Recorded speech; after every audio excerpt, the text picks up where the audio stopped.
মিশেল Bernier ফ্রান্সের পঞ্চম প্রজাতন্ত্রের সবচেয়ে বয়স্ক এবং সবচেয়ে ক্ষণস্থায়ী প্রধানমন্ত্রী। তবে তার নাম শুধু এক রক্ষণশীল রাজনীতিবিদের মতো মনে হবে না। বার্নিয়ের ছিলেন সেই ব্যক্তি যিনি ব্রিটিশ কূটনীতিকে পরাজিত করেছিলেন এবং ইউরোপীয় ইউনিয়নের জন্য একটি শক্তিশালী চুক্তি গড়ে তুলেছিলেন। তিনি ছিলেন একজন মহান আলোচক যিনি শান্ত ও ধৈর্যের সাথে ইউরোপের ভবিষ্যৎ নির্ধারণের পথে অবদান রেখেছিলেন। তবে বার্নিয়ারের রাজনৈতিক জীবন শুধু ঐতিহাসিক সফলতা নয়, এটি ছিল এক সংগ্রামের কাহিনীও। তার মেয়াদ শেষ হয়েছে একটি বিষণ্ণ এবং চ্যালেঞ্জপূর্ণ বাস্তবতায়, ফরাসি রাজনীতির কেন্দ্রের দিকে আরও বড় ডানপন্থী ঝুঁকির মধ্যে। ফ্রান্সের সংসদে তিনি যখন ক্ষমতায় আসেন তখন তিনটি প্রধান রাজনৈতিক ব্লক ছিল, কিন্তু তার সিদ্ধান্তগুলো নির্ধারিত হয়ে পড়েছিল এক শক্তিশালী চরম ডানপন্থী দল ন্যাশনাল র্যালির হাতে।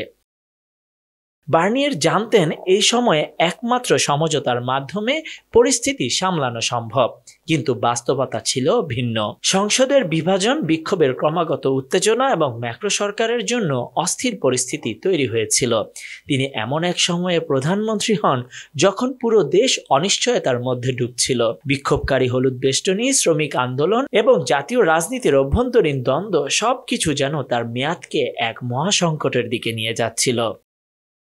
তার প্রথম পদক্ষেপগুলোও ছিল কঠিন, কখনো কখনো উপহাসের শিকার, কখনো বা তীব্র রাজনৈতিক চাপের মধ্যে। সেই মুহূর্তে যখন তিনি গ্যাব্রিয়েল অ্যাটালের পাশে দাঁড়িয়ে বলেছিলেন, আমি জানি আপনি আমাকে অনেক কিছু শিখিয়ে দিতে পারেন, তখনই মূলত ফ্রান্সের রাজনীতি তাকে ভিন্নভাবে দেখছিল।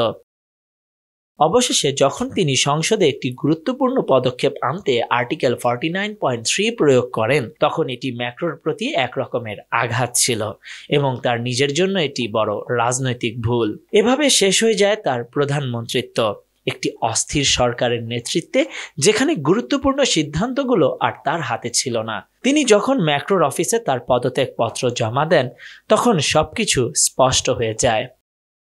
Khandakar Ishtiaq, news now 24।